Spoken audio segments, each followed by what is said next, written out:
Hello à toutes. On se retrouve aujourd'hui pour un live un petit peu improvisé ce matin suite à la story que j'ai fait.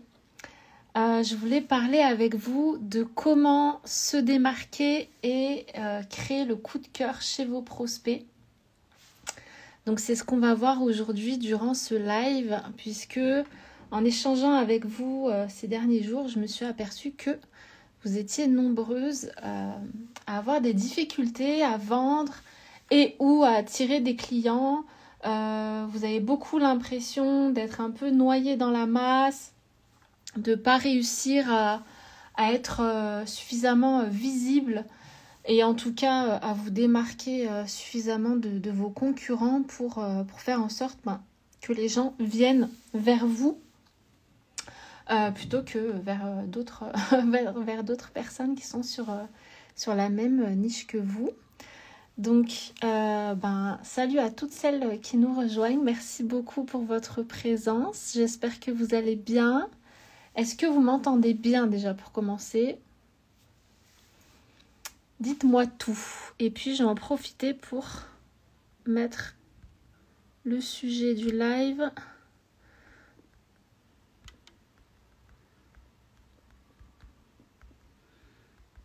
Donc, c'est se démarquer et créer le coup de foudre chez ses prospects. Si vous avez des questions par rapport à ce sujet-là, n'hésitez pas à le mettre dans le petit onglet prévu à cet effet, là, le petit point d'interrogation. Voilà. Coucou. Donc, je le mets. Je l'épingle. Voilà. Donc, normalement, c'est bon. Vous m'entendez bien. Ok. Super. Donc, avant qu'on démarre, pour être sûre que je ne me suis pas plantée, j'aimerais qu'on interagisse vraiment, que ce soit un live vraiment interactif et qu'on échange, qu'on communique les unes avec les autres. Donc, est-ce que vous pouvez me mettre un yes ou des petits cœurs, celles qui, parmi vous, ont l'impression de passer inaperçues dans leur communication ? Mettez-moi des yes ou des petits cœurs.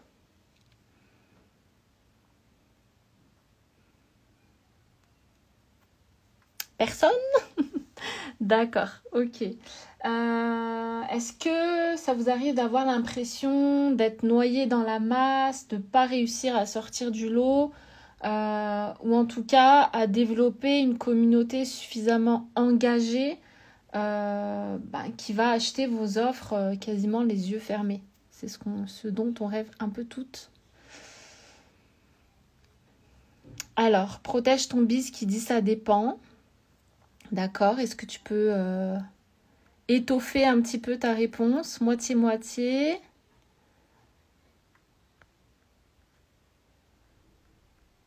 Alors, dites-moi un petit peu... Donc, peut mieux faire, je pense. Shine me up, d'accord. Alors, déjà, est-ce que vous vendez comme vous voulez ? Est-ce que votre business se porte au mieux de sa forme ou est-ce que vous aimeriez faire plus de ventes, attirer plus de clients ?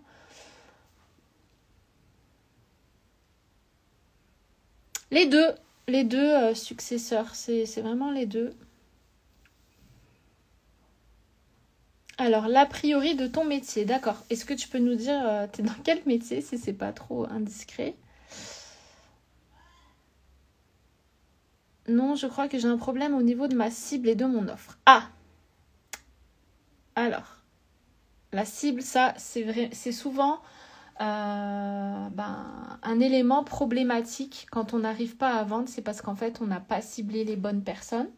Après, effectivement, ça peut être aussi au niveau de ton offre, parce que la façon dont tu as marketé ton offre, la façon dont tu as défini la problématique et la promesse de ton offre, ça peut avoir de l'impact au niveau de tes ventes. Ton pricing également, il y a plein de paramètres qui rentrent en jeu et qui peuvent effectivement faire que ton offre ne se vend pas comme tu veux. Après, il y a aussi évidemment le copywriting, la façon dont tu vas en parler, la façon dont tu vas communiquer. Et puis, est-ce que les gens te font confiance dans ta niche ? Est-ce que voilà, est-ce que tu t'es établi dans ton domaine? Est-ce que tu as prouvé tes compétences? Est-ce que tu as démontré ton expertise? Ça aussi, c'est important, d'accord? Il ne suffit pas d'être présent sur Instagram, de faire une offre et de s'attendre à ce que les gens achètent. Non, il y a plein de choses qu'on doit travailler en amont. Et donc, les stratégies marketing en font partie, les stratégies de marque, le branding, le copywriting. Voilà, il y a plein de pans à travailler dans son business si on veut vraiment avoir un business rentable, pérenne, où les gens vont acheter et puis surtout construire une communauté vraiment engagée, des personnes qui vont nous suivre, qui vont être fidèles, qui vont apprécier ce qu'on partage et qui vont acheter chez nous plutôt que chez les concurrents, puisque c'est le sujet du live d'aujourd'hui. Alors, Milkala qui dit « Moi, je crois, c'est un problème de stratégie marketing, j'arrive pas à les transformer en clients, malgré ma communauté. » Oui, effectivement. Stratégie marketing, peut-être copywriting également. La façon dont tu mets en avant ton offre, la façon dont tu communiques cette offre. Est-ce que tu arrives vraiment à sublimer tous les bénéfices, à mettre en avant les bénéfices pour que les gens aient envie d'acheter? Ou est-ce que ça peut arriver qu'on crée un produit qui ne répond pas à un véritable désir de notre audience? Ça aussi, ça peut arriver. On se lance parce que nous, on a envie de créer ce truc-là. Mais est-ce que les gens désirent aussi ce truc-là? Est-ce que les gens ont ce besoin? Est-ce qu'ils ont ce désir ou pas? Parfois, il y a une dissonance entre ce que nous, on pense que ça va fonctionner parce que nous, on aime ce truc-là, et le marché, parce que parfois, le marché n'est pas prêt, le marché n'en a pas besoin, le marché n'est pas encore assez conscient, il faut l'éduquer. Et donc voilà, il y a plein de paramètres, comme vous voyez, qui peuvent rentrer en ligne en ligne de mire et qui peuvent expliquer qu'on n'arrive pas à vendre comme on veut. Aujourd'hui, le sujet que j'avais envie de partager avec vous, c'est quand en fait, on a un business, on est sur les réseaux sociaux, on a une présence digitale et on n'arrive pas à faire en sorte que les gens nous choisissent. On n'arrive pas à faire en sorte de se démarquer suffisamment sur notre marché pour que les gens aient envie d'acheter chez nous plutôt qu'ailleurs. Ça passe par, selon moi, deux éléments, deux compétences indispensables qui sont le branding et le copywriting. Donc quand je parle de branding, je ne parle pas juste de l'identité visuelle. L'identité visuelle, c'est on va dire la partie émergée de l'iceberg. C'est ce qui ressort, d'accord? Mais il y a tout un tas de pans à travailler, d'accord? Et c'est pas que l'identité visuelle. Ça va être votre ADN de marque, votre identité. Comment vous voulez que les gens vous perçoivent en fait sur votre marché? Comment est-ce que vous voulez que les gens vous définissent en tant que marque à travers vos valeurs, à travers votre histoire, à travers votre solution, vos produits évidemment?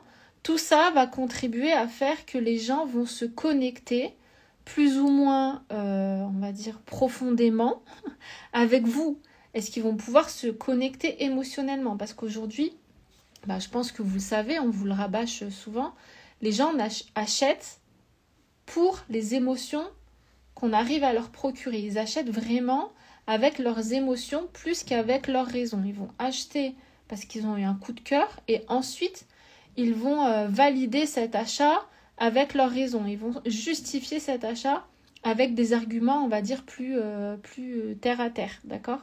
Mais si vous voulez que les gens achètent, il faut que vous réussissiez à créer cette émotion, à créer ce lien qui va faire que les gens vous font confiance et que les gens vous choisissent plutôt qu'une autre marque. Et c'est de ça dont il s'agit. C'est comment est-ce que vous pouvez vous démarquer sur un marché qui peut vous paraître peut-être saturé, où il y a déjà énormément de monde. Comment est-ce que vous pouvez faire pour sortir du lot? Est-ce que vous avez déjà essayé des choses? Déjà, est-ce que vous êtes consciente que c'est important de se démarquer de la concurrence ou pas? Est-ce que c'est quelque chose que vous travaillez ou pas? Dites-moi tout. J'attends vos réponses. Moi, ça m'intéresse de savoir tout ça, hein.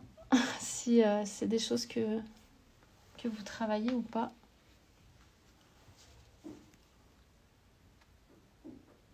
D'accord, donc successeur qui dit oui, très important.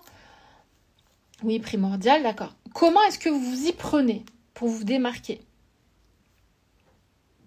Sonia qui dit difficile de trouver son angle d'attaque. Oui, effectivement.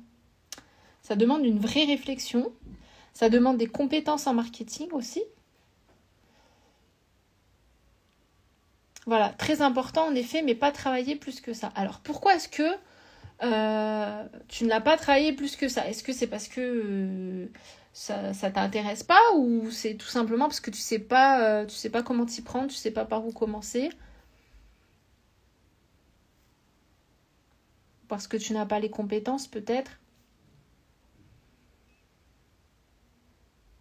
Tout ça, hein, tout ce dont je vous parle, pour moi, ce sont des piliers indispensables d'un business rentable et pérenne, d'accord? On ne peut pas, prétendre que notre business va fonctionner si on n'a pas travaillé ces fondamentaux-là, d'accord? Ça fait vraiment partie des piliers de votre entreprise. Il suffit pas juste d'avoir une expertise, d'avoir un talent. C'est des choses qui sont indispensables à toute entreprise. Donc, manque de temps, déjà travailler le projet en profondeur, ce qu'on veut dégager, faire comprendre et véhiculer. D'accord, ma personnalité, j'ai essayé de l'éteindre pour entrer dans les codes, mais au final, c'est ce qui me connecte à mes followers et les fait échanger en DM. Super, c'est exactement ça, Glow with Mila. Par ignorance, je ne sais pas comment m'y prendre, mais trop important les bases du business, ouais. Pour moi, l'essentiel pour se démarquer aussi, c'est de se démarquer par qui on est et ce que l'on fait en assumant son unicité. C'est exactement ça, Sophie. C'est exactement ça. Donc, une erreur que je vois beaucoup, c'est des entrepreneuses qui vont avoir tendance à regarder ce que font leurs concurrents et consciemment ou inconsciemment à être influencées par ce que font leurs concurrents, et du coup, elles vont perdre leur unicité, leur différence, et elles vont se fondre un petit peu comme ça dans, on va dire,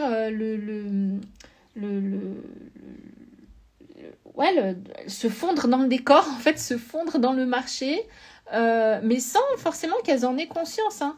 Et c'est pour ça que je pense qu'une des choses qui va être importante pour vous aider à vous démarquer sur votre marché, c'est arrêter de suivre vos concurrents, arrêter de regarder ce qu'ils font, parce que même si c'est juste pour faire de la veille, inconsciemment, ça va vous influencer. Inconsciemment, vous allez avoir tendance à vous calquer sur ce qu'ils font. Ça peut peut-être même être une source de stress. Donc, vraiment, évitez de regarder ce que font vos concurrents pour garder votre propre patte et laisser aller votre créativité, quoi, et faire les choses vraiment à votre façon, avec vos talents, vos compétences, votre personnalité, et voilà, et pas aller regarder ce que font vos concurrents. Vraiment, ça n'a pas grand intérêt, honnêtement. Voilà, moi personnellement, depuis mes débuts, j'ai fait en sorte de ne pas suivre mes concurrents, ou alors vraiment 2-3, mais vraiment j'évite de regarder ce qu'ils font, parce que ou ça va me stresser, ou je vais avoir tendance à me dire, ah, lui ou elle fait ça, je vois que ça fonctionne, et si j'essayais de faire, alors pas forcément la même chose, mais voilà, quelque part en fait ça va m'influencer, et je vais perdre le truc qui fait que je suis moi, quoi, et que je fais les choses à ma façon. Donc première chose, évitez de regarder ce que font vos concurrents. Deuxième chose, prenez conscience de vos talents, de vos compétences uniques, de vos différences, et vraiment faites-en une force, d'accord?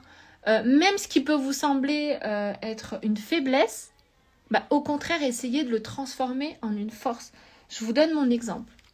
Moi, par exemple, une de mes spécificités par rapport à mes concurrents, c'est que je ne me montre pas. D'accord? Je ne me montre pas. On pourrait se dire que c'est une faiblesse, que c'est un défaut, que à cause de ça, je vais pas réussir aussi bien que les autres. Et en fait, non.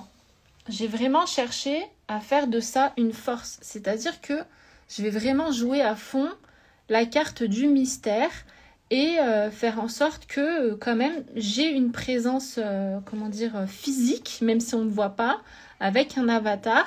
Et j'ai vraiment travaillé mon image pour faire en sorte que, même si on ne me voit pas, cette image que je dégage soit quand même quelque chose de séduisant et mystérieux. Vraiment jouer cette carte du mystère.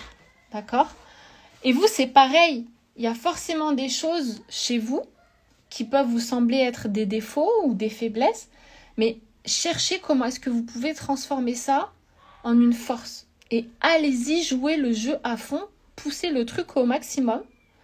Et de cette façon, vous êtes sûr que vous allez vous démarquer et vous êtes sûr que vos concurrents ne pourront absolument pas faire la même chose que vous, répliquer la même chose, parce que ça se verra. D'accord ? Donc ça, voilà, c'est aussi une chose que je voulais vous partager. Une manière de vous démarquer, c'est vraiment de jouer sur vos forces et vos faiblesses. Donc parmi vos forces, il y a vos talents, les choses que vous avez, on va dire, de manière innée, des choses qui sont faciles pour vous. Donc posez-vous cette question, qu'est-ce qui est facile pour moi et qui ne l'est pas pour mes concurrents ? Qu'est-ce que moi, j'aime tellement que je pourrais y passer des heures sans me fatiguer, sans que ça me saoule. Et voilà, et je sais que c'est des sujets qui ne vont pas forcément intéresser mes concurrents. Faites-en une force, faites-en un élément différenciateur, faites-en quelque chose que vos concurrents ne pourront pas répliquer et qui vous rendra vraiment unique. Et en plus, ça sera d'autant plus facile pour vous d'exploiter cette chose-là, que c'est déjà quelque chose que vous faites presque instinctivement et naturellement. D'accord ? Donc ça aussi, c'est important. Pour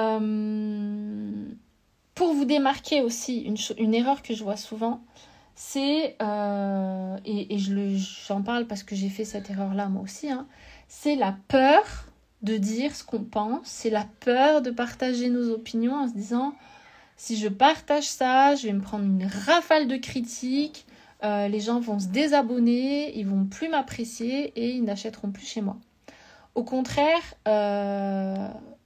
comme on dit, l'adage, je pense que vous l'avez entendu très souvent, comme on dit, essayer de plaire à tout le monde, c'est plaire à personne. C'est exactement ça. C'est vraiment le fait de rester très, de froisser personne, d'être là et de se brider dans sa communication, dans ce qu'on fait, pour vraiment essayer de plaire à tout le monde, de ne pas faire de vagues. Je peux vous garantir que c'est le meilleur moyen de passer inaperçu et que les gens ne se connectent pas à vous et à votre marque. Si vous voulez vraiment que les gens se connectent émotionnellement à vous et à votre marque, au contraire, partagez vos opinions, partagez vos valeurs, partagez votre histoire, partagez vos coups de cœur, partagez vos coups de gueule. C'est ce qui va vous permettre de connecter vraiment profondément avec votre audience et de faire en sorte qu'ils soient engagés et qu'ils soient fidèles dans le temps. D'accord ? Donc n'ayez pas peur. Je peux vous garantir que moi, j'ai partagé des tas de posts Instagram plutôt clivants, comme on dit, vraiment avec des opinions bien arrêtées. Et à aucun moment, mais vraiment à aucun moment, j'ai eu une vague de désabonnements ou... Enfin, si, ça m'arrivait d'avoir des désabonnements, mais en fait, j'avais tellement de nouveaux abonnés quand je faisais ça que ça compensait les désabonnements. Et puis finalement, les personnes qui se désabonnent, ce sont des personnes qui ne collent pas à ma personnalité et je sais que ce sont des personnes qui n'auraient jamais été clientes chez moi. Donc, autant qu'elles s'en aillent, d'accord, c'est pas grave, ça permet de faire un petit peu le ménage dans son audience. Mais en tout cas, je n'ai jamais eu de commentaires haineux, je n'ai jamais eu vraiment de problème suite à un post où j'avais partagé mes opinions. Au contraire, c'est souvent ce type de post, de story qui m'a amené des prospects qui étaient qui étaient super contents que je puisse partager ces opinions-là, parce que eux-mêmes partageaient ces opinions, mais n'osaient pas forcément le dire.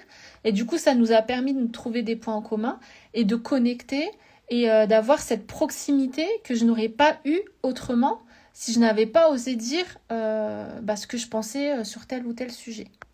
D'accord ? Alors, il y a Sonia qui disait quelles sont les questions à se poser. Du coup, alors, par rapport à tes talents, je pense, parce que je crois que c'est à ce moment-là que tu avais partagé la question, c'est tout simplement où est-ce que je passe du temps sans qu'on me le demande, sans que ça soit un travail, sans que ça me fatigue. Sur quel sujet, sur quelle thématique est-ce que je peux me former sans qu'on me le demande, sans que ça soit une contrainte et encore une fois, sans que ça me fatigue. Sur quel sujet je pourrais discuter à 1h du matin et que ça me donne un boost d'énergie plutôt que ça me saoule et voilà, j'ai envie d'aller me coucher.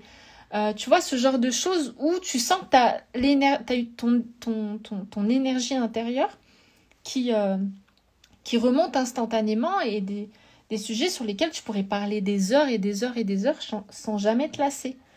Par exemple, ça va être aussi tout ce qui est facile pour toi. Je sais pas, par exemple, moi je sais qu'on me dit souvent mes visuels, on me demande souvent où est-ce que je fais mes visuels, est-ce que je les fais toute seule, est-ce que j'ai fait appel à une graphiste.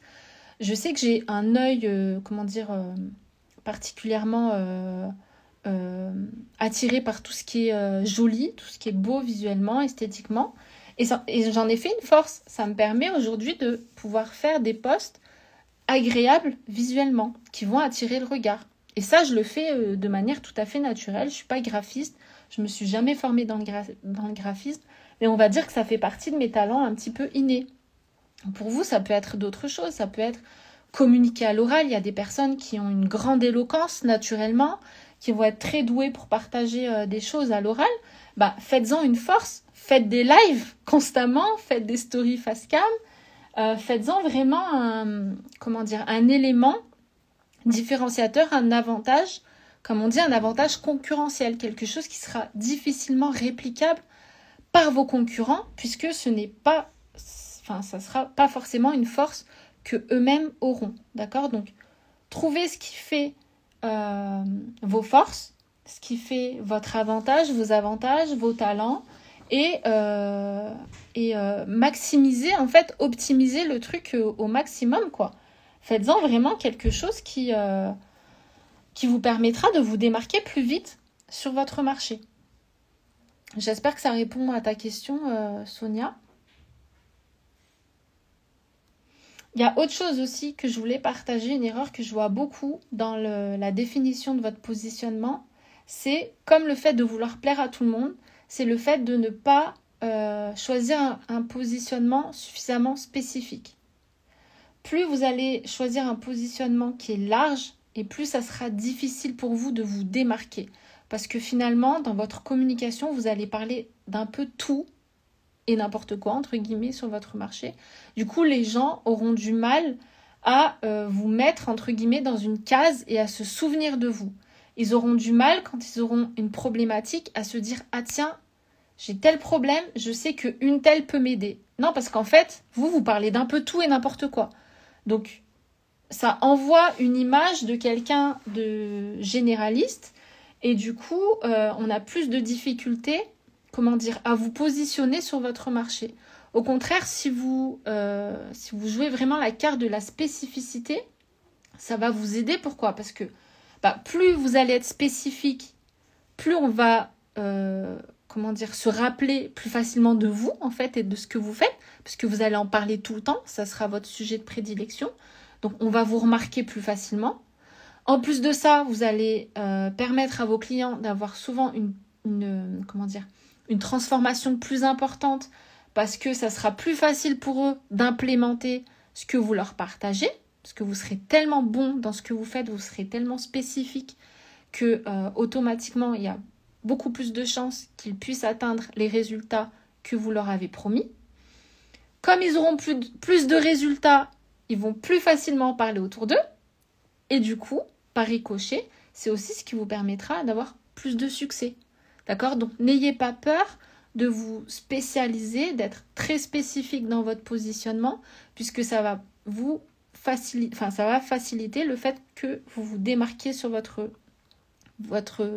marché et qu'on se souvienne plus facilement de vous. D'accord? Au contraire, moi quand je vois un marché où il y a énormément d'acteurs, moi ça me fait peur. Je me dis comment est-ce que je vais pouvoir sortir mon épingle du jeu. Et pareil, on parle beaucoup de différenciation sur le marché, mais ça va être pareil par rapport aux canaux de communication. Par exemple, moi je suis copywriter, ça fait maintenant 4 ans. Quand je me suis lancée il y a 4 ans, il n'y avait quasiment personne sur Instagram. D'accord? Si demain j'ai envie d'aller sur LinkedIn, par exemple, en tant que copywriter, je sais que je vais être noyée dans la masse. Pourquoi? Parce que sur LinkedIn, il y a des centaines de copywriters. On a l'impression qu'il n'y a que ça. Donc pourquoi est-ce que j'irai là-bas? Alors que je sais que le réseau est saturé de copywriters. Non, je vais plutôt jouer la carte de l'intelligence et je vais aller sur des réseaux où je sais qu'il n'y a personne. Et du coup, ça sera beaucoup plus facile pour moi de sortir du lot. D'accord? Alors, Sonia qui a une autre question. Comment choisir sa spécificité lorsqu'on s'intéresse à la fois à plusieurs sujets qui n'ont rien à voir entre eux, exemple immobilier, mode, marketing, digital? Alors là, évidemment, oui, tu ne pourras pas faire un mix des trois, sinon ça va être bizarre, les gens ne vont rien comprendre. Donc, à toi de voir quel est le sujet, peut-être, où tu prends le plus de plaisir, tu vois. Si là, sur les 3, tu devais en garder qu'un, ça serait lequel? Qu'est-ce qui te fait le plus vibrer dans ton cœur? Et puis, sinon, une autre question que tu peux te poser, là, c'est plus, j'arrive plus à trouver les mots, mais en gros, c'est plus sur la question monétaire. Qu'est-ce qui est le plus rentable, en fait, comme business? Est-ce que c'est plus l'immobilier? Est-ce que c'est plus la mode? Est-ce que c'est plus le marketing? Qu'est-ce qui potentiellement te rapportera le plus d'argent? Ça peut être un facteur qui va t'influencer. Si tu t'intéresses pas du tout à l'argent, dans ce cas, ça sera autre chose. Mais vois ce qui est important pour toi et essaye de choisir en fonction. Après, tu peux évidemment, pourquoi pas, te lancer sur 3 projets différents. Mais voilà, moi, je conseille pas. Je conseille vraiment quand on débute de se focaliser sur une seule thématique. Parce que se disperser, forcément, ça va disperser aussi ton énergie. Et tu ne pourras pas avoir les mêmes résultats que quelqu'un qui est 100% focus sur une seule thématique. Est-ce que vous avez d'autres questions? N'hésitez pas, sinon je continue. Je ne sais plus de quoi je voulais vous parler. Ah oui, alors tout à l'heure, Sonia, tu disais quelles sont les questions qu'on doit se poser pour trouver notre spécificité, notre unicité, nos talents. Qu'est-ce qui t'enthousiasme le plus, en fait, tout simplement? Quand tu achètes des livres, ou quand tu achètes des formations, ou quand tu vas sur YouTube, qu'est-ce que tu tapes, en fait, dans le moteur de recherche? Qu'est-ce qui t'intéresse le plus? Qu'est-ce qui t'enthousiasme? Qu'est-ce qui te met le smile et pour lequel tu as envie de partager tout ce que tu sais à la terre entière? Ça peut être un bon moyen aussi de trouver ce qui te correspond et ce qui fonctionnera pour toi. Pour moi, ce qui est important, c'est de faire des choses. Alors, on parle souvent de passion. Voilà, faut quand même mettre des pincettes parce que toutes les passions ne sont pas rentables. D'accord? Si votre passion, je sais pas moi, les Playmobil, voilà, ça risque d'être compliqué de monétiser ça. Mais essayez au maximum de travailler dans une thématique vraiment qui vous passionne, où vous savez que vous allez pouvoir passer des heures et des heures et des heures à vous former sans que ça soit ennuyeux, sans que ça vous fatigue. Et voilà, et vous savez que vous allez pouvoir travailler sur ce domaine-là pendant des années sans que vous perdiez cet enthousiasme et cette énergie du début. C'est important parce que quand on perd ça, quand on se désaligne en fait avec la thématique dans laquelle on travaille, ça peut vite devenir compliqué justement de parler de ses offres, voilà, d'essayer de communiquer sur notre expertise, d'attirer des clients, parce que finalement, ce manque d'énergie se ressent dans notre communication, quoi qu'on en dise. Les gens sont vraiment très sensibles à ça, et du coup, en termes de vente, ça peut vite faire décliner vos ventes, quoi. Le manque d'enthousiasme dans votre communication. Est-ce que vous avez des questions? Je pense que j'ai fait à peu près le tour de ce que je voulais vous partager aujourd'hui.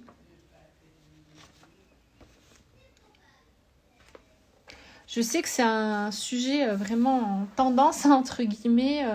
Il y a tellement de personnes, d'entrepreneurs qui se lancent chaque jour sur Instagram et ailleurs que c'est de plus en plus difficile de faire son trou. Faut dire les choses telles qu'elles sont. Donc vraiment ne négligez pas tous ces aspects-là parce que vous pouvez vite vous faire rattraper par la concurrence et vite vous noyer dans la masse. Et après, ça va être très très difficile de revenir dans la course. Voilà, si vous avez les moyens, investissez, formez-vous, prenez les raccourcis, le maximum de raccourcis possible. N'essayez pas d'économiser sur ce genre de compétences. Donc, je parle de compétences en marketing, en copywriting et en stratégie de marque.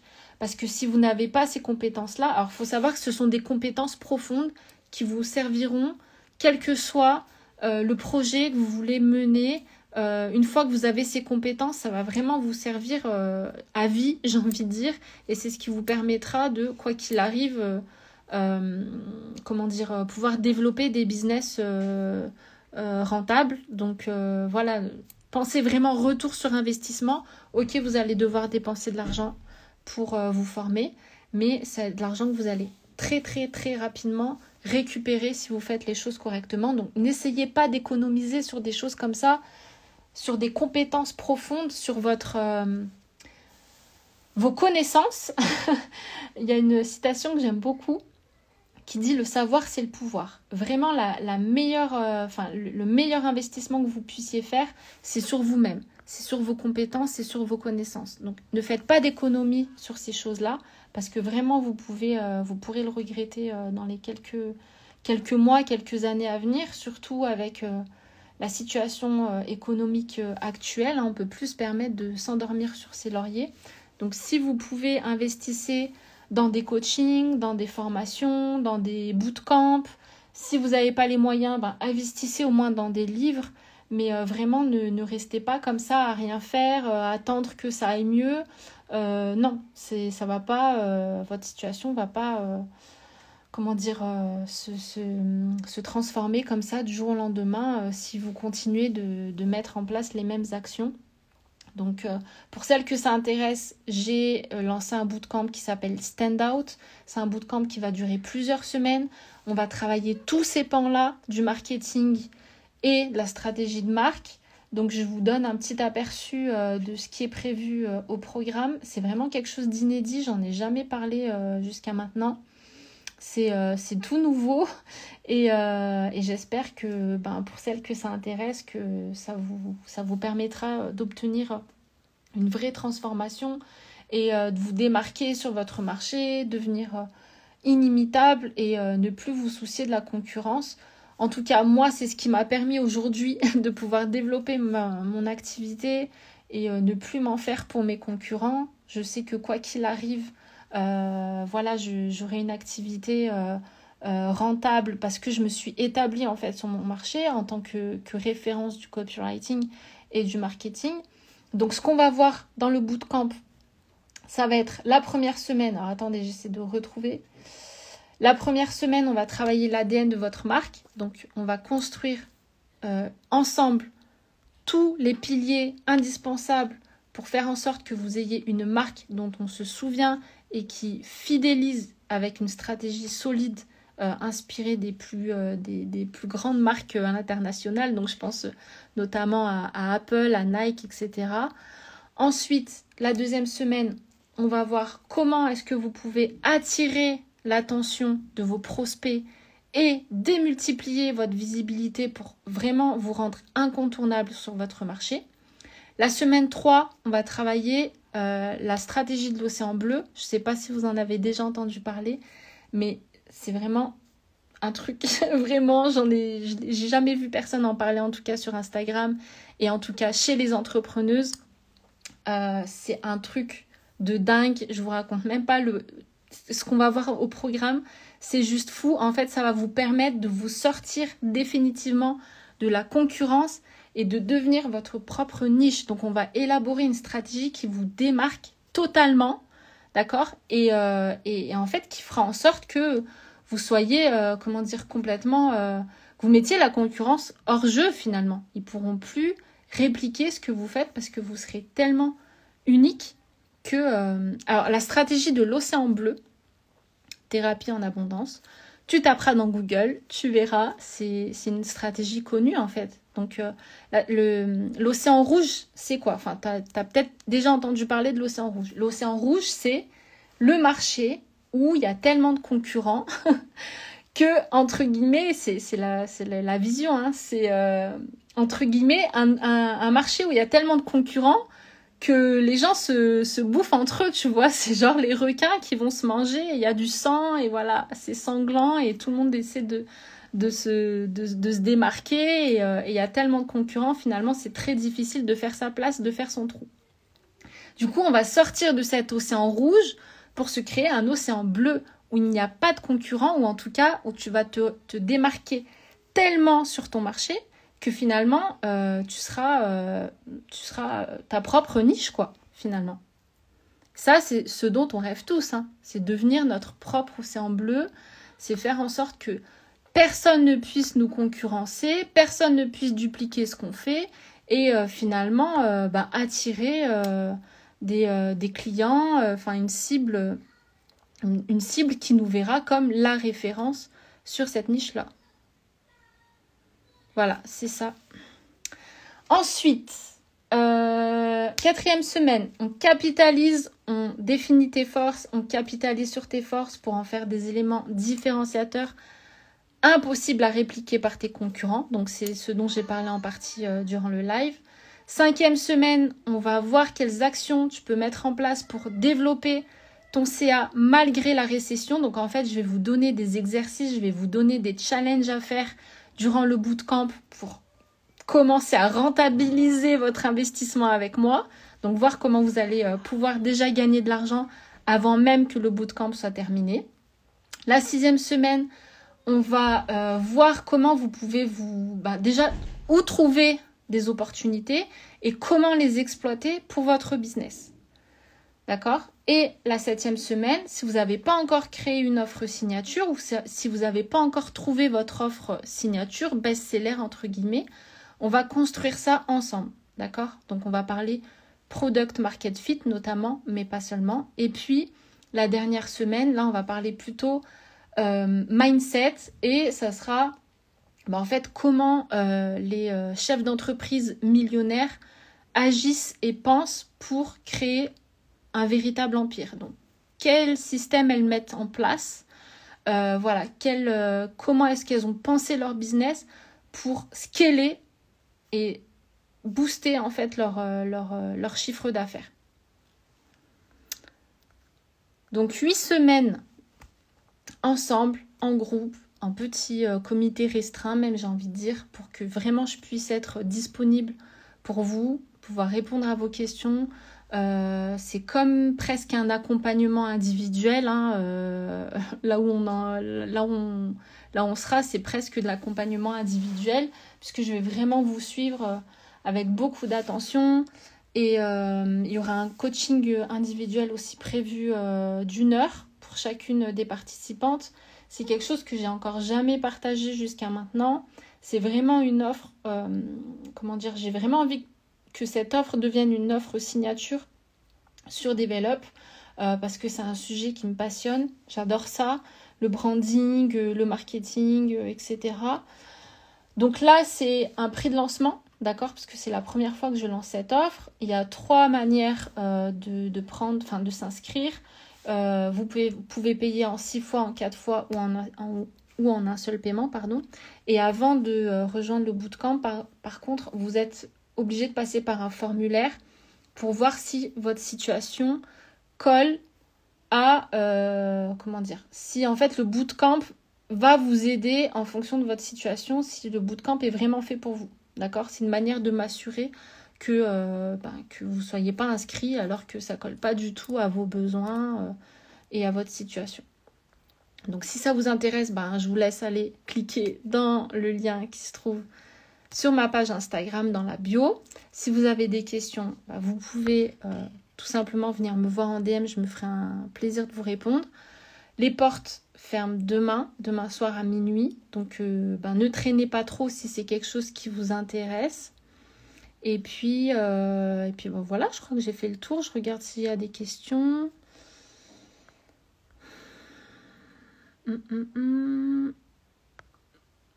Sinon, n'hésitez pas à mettre vos questions dans le sticker là, parce que sinon, je suis obligée de remonter.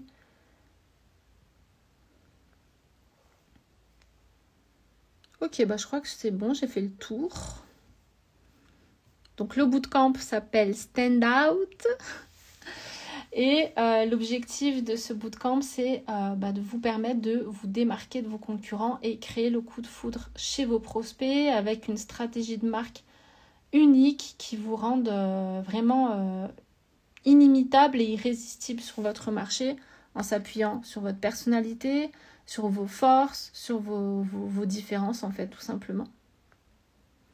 Donc je vous laisse, merci beaucoup à toutes parce que je vois qu'il n'y a pas de questions, donc merci pour votre présence. Je mettrai le replay sur ma page et puis voilà, je vous dis à très bientôt. N'hésitez pas si vous avez des questions à venir me voir en DM.